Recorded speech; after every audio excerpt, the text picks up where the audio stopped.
प्रातःकाल सूर्य की सुहावनी सुनहरी धूप में कलावती दोनों बेटों को जांघों पर बैठा दूध और रोटी खिलाती। केदार बड़ा था, जाघव बेटा दोनों मुंह में कौर लिए कई पग उछल कूद कर फिर जांघों पर आ बैठते और अपनी तोतली बोली में इस प्रार्थना की रट लगाते थे, जिसमें एक पुराने सहृदय कवि ने किसी जाड़े के सताए हुए बालक के हृदय द्वार को प्रकट किया। देव देव धाम करो, तुम्हारे बालक को लगता जाड़ा।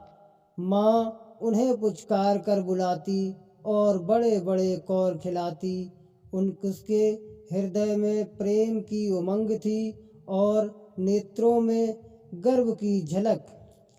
दोनों भाई बड़े हुए साथ साथ गले में बाहें डाले खेलते थे। केदार की बुद्धि चुस्त थी, माघव का शरीर दोनों में इतना स्नेह था कि साथ साथ पाठशाला जाते, साथ साथ खाते और साथ साथ ही रहते थे। केदार की बहू चंपा अमित भाषणी और चंचला थी। माघव की बहू श्यामा सांवली सलोनी रूप राशि की खान थी। बड़ी ही मृदुल भाषणी, बड़ी ही सुशीला और संत स्वभावा थी।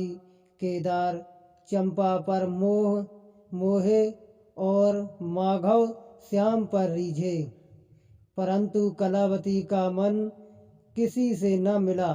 वह दोनों से प्रसन्न और दोनों से अप्रसन्न थी। उसकी शिक्षा दीक्षा बहुत ही अंश इस व्यर्थ के प्रयत्न में व्यय होता था कि चंपा अपनी कार्य कुशलता का एक भाग श्यामा के शांत स्वभाव से बदल ले। दोनों भाई संतानवान हुए। हरा भरा वृक्ष खूब फैला और फलों से लद गया। कुत्सित वृक्ष में केवल एक फल दृष्टिगोचर हुआ, वह भी कुछ पीला सा मुरझाया हुआ, किंतु दोनों अप्रसन्न थे। माघव को धन संपत्ति की लालसा थी और केदार को संतान की अभिलाषा। भाग्य की इस कूटनीति ने सनय सनय द्वेष का रूप धारण किया, जो स्वाभाविक था। श्यामा अपने लड़कों को संवारने सुधारने में लगी रहती। उसे सिर उठाने की फुर्सत नहीं मिलती थी। बेचारी चंपा को चूल्हे में जलना और चक्की में पिसना पड़ता था। यह अनीति कभी कभी कटु शब्दों में निकल जाती थी।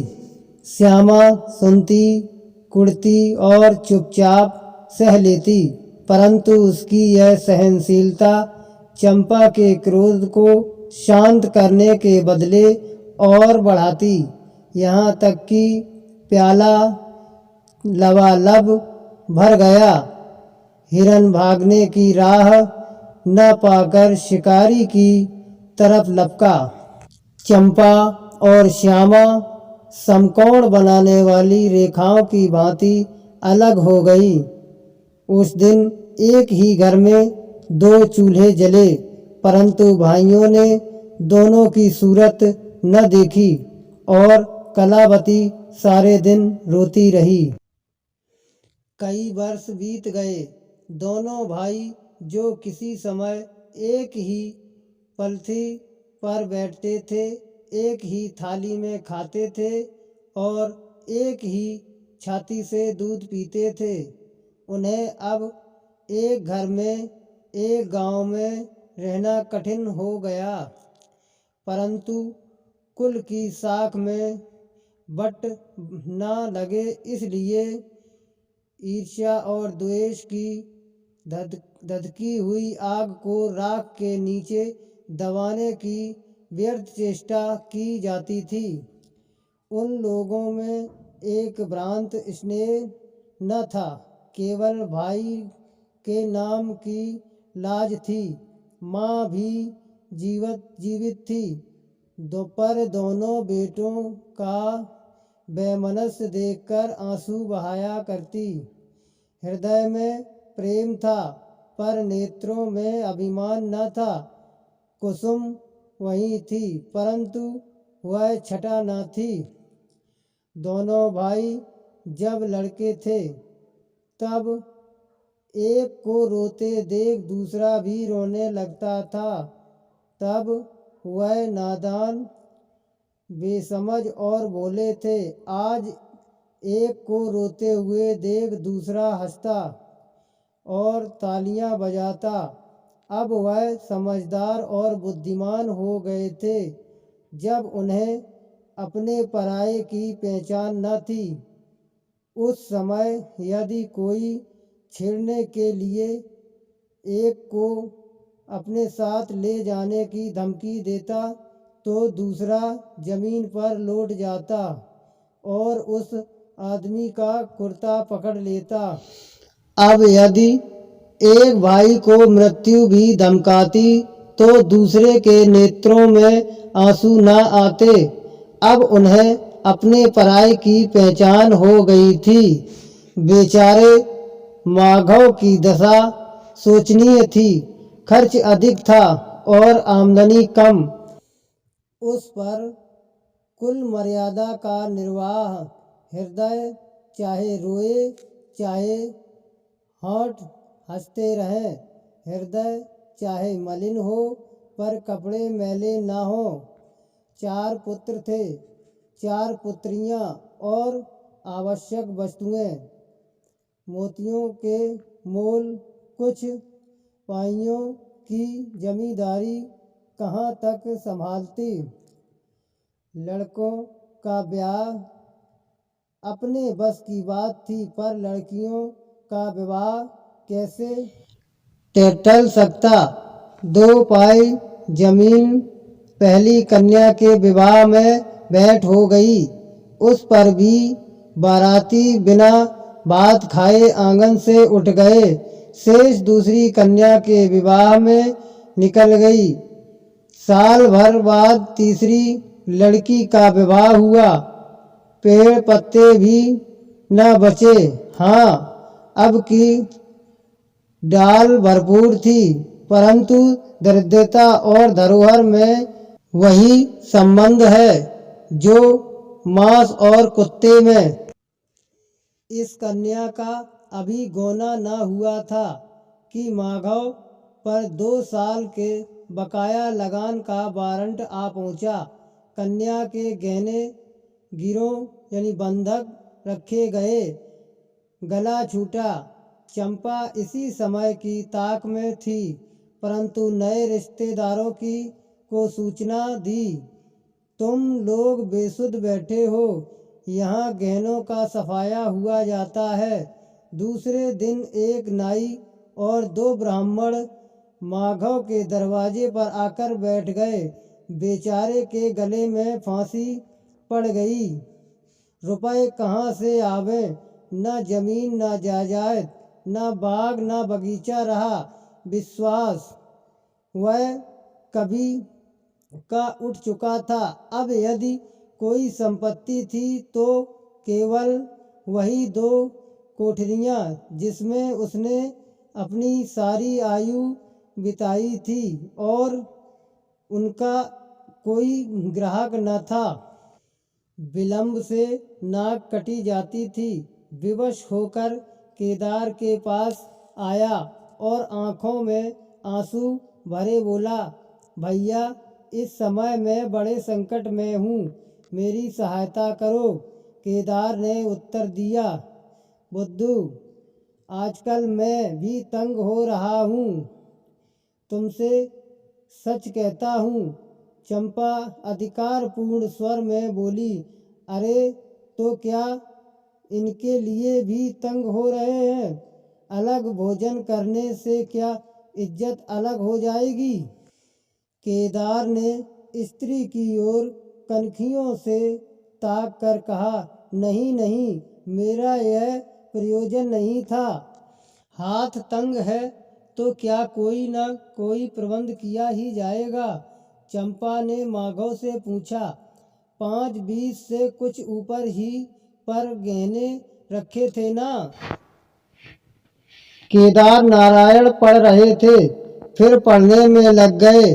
चंपा ने तत्व की बातचीत शुरू की।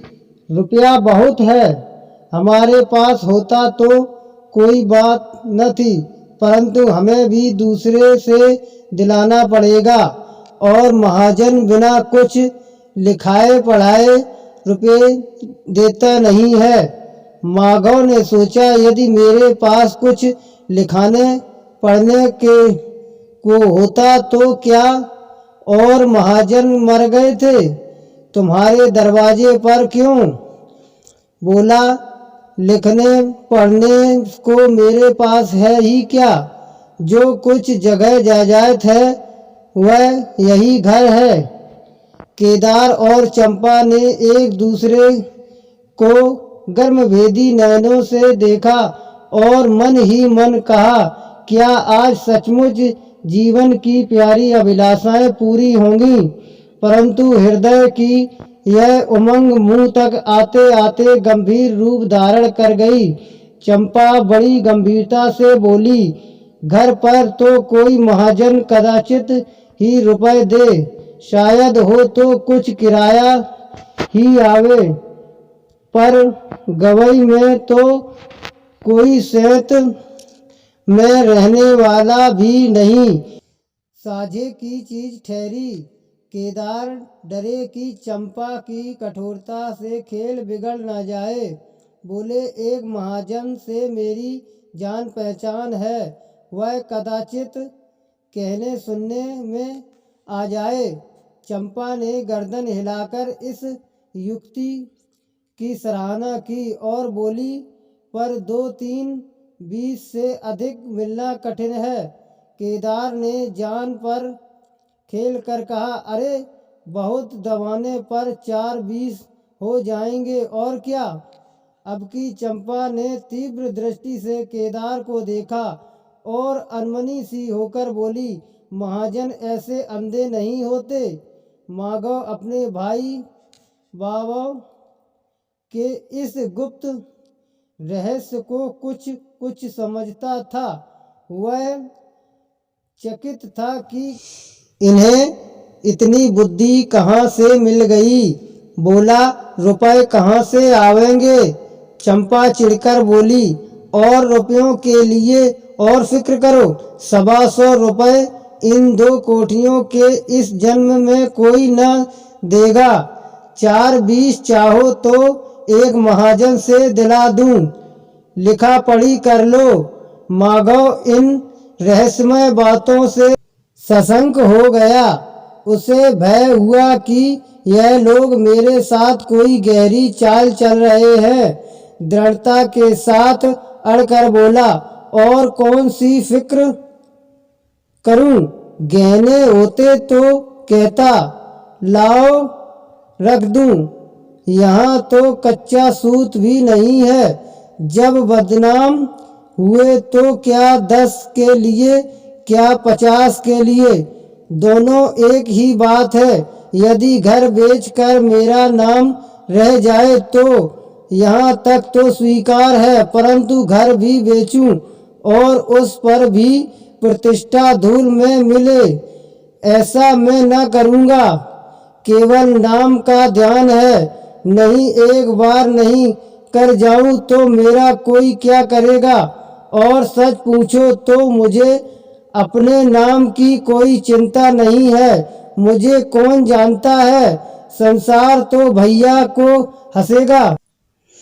केदार का मुंह सूख गया। चंपा भी चकरा गई। वह बड़ी चतुर बाकनी मुड़ रमणी थी। उसे माधव जैसे गंवार से ऐसी दृढ़ता की आशा न थी। उसकी ओर आदर से देखकर बोली, लालू, कभी कभी तुम भी लड़कों की सी बातें करते हो। भला इस झोपड़ी पर कौन 100 रुपए निकाल कर देगा। तुम 125 के बदले 100 ही दिलाओ। मैं आज ही अपना हिस्सा बेचती हूँ, उतना ही मेरा भी तो है। घर पर तो तुमको वहीं 4-20 मिलेंगे। हाँ, और रुपयों का प्रबंध हम आप कर देंगे। इज्जत हमारी तुम्हारी एक ही है, वह न जान पाएगी। वह रुपया खाते में चढ़ा लिया जाएगा। माधव की इच्छाएं पूरी हुई। उसने मैदान मार लिया। सोचने लगा, मुझे तो रुपयों से काम है, चाहे 1 नहीं 10 खाते में चढ़ा लो। रहा मकान, वह जीते जी नहीं छोड़ने का। प्रसन्न होकर चला। उसके जाने के बाद केदार और चंपा ने कपट द्वेष त्याग दिया और बड़ी देर तक एक दूसरे को इस कड़े सौदे का दोषी सिद्ध करने की चेष्टा करते रहे। अंत में मन को इस तरह संतोष दिया कि भोजन बहुत मधुर नहीं, किंतु भर कठोत तो है। घर, हाँ, देखेंगे कि श्यामा रानी इस घर में कैसे राज करती है। केदार के दरवाजे पर 2 बैल खड़े हैं। इनमें कितनी संग शक्ति, कितनी मित्रता और कितना प्रेम है। दोनों एक ही जुए में चलते, बस इनमें इतना ही नाता है। किंतु अभी कुछ दिन हुए जब इनमें से एक चंपा के मैके मंगनी गया था, तो दूसरे ने 3 दिन तक नाद में मुंह नहीं डाला। परंतु शोक एक गोद के खेले भाई, एक छाती के दूध पीने वाले आज इतने बेगाने हो गए हैं कि एक घर में रहना भी नहीं चाहते। प्रातः काल था। केदार के द्वार पर गांव के मुखिया और नंबरदार विराजमान थे। मुंशी दाता दयाल अभिमान से चारपाई पर बैठे रेहन का मसविदा तैयार करने में लगे थे।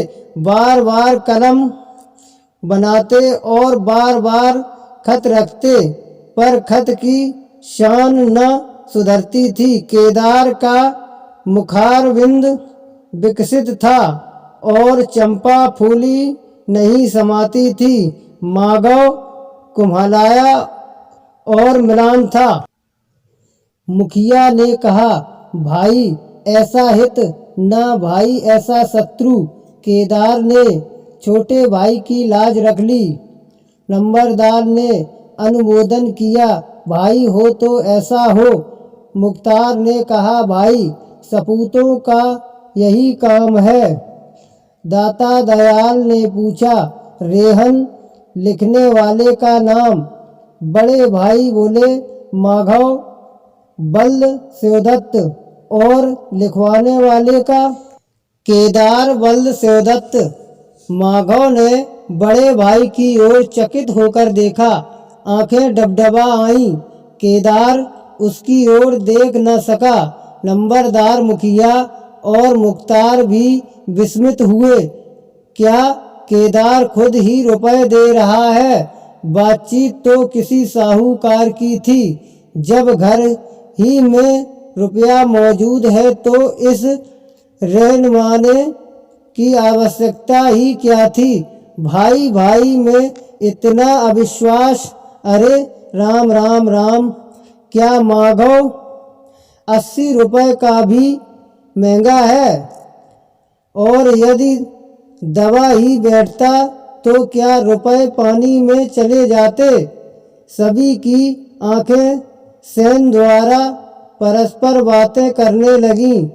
मानो आश्चर्य की अथाह नदी में नौकाएं डगमगाने लगीं। श्यामा दरवाजे की चौखट पर खड़ी थी। वह सदा केदार की प्रतिष्ठा करती थी, परंतु आज केवल लोक रीति ने उसे अपने जेठ को आड़े हाथों लेने से रोक दिया। बूढ़ी अम्मा ने सुना तो सूखी नदी उमड़ आई। उसने एक बार आकाश की ओर देखा और माथा ठोक लिया। अब उसे उस दिन का स्मरण हो आया जब ऐसा ही सुहावना सुनहरा प्रभात था और दो प्यारे प्यारे बच्चे उसकी गोद में बैठे हुए उछल कूद कर दूध रोटी खाते थे। उस समय माता के नेत्रों में कितना अभिमान था, हृदय में कितनी उमंग और कितना उत्साह, परंतु आज नैनों में लज्जा है और हृदय में शोक संताप।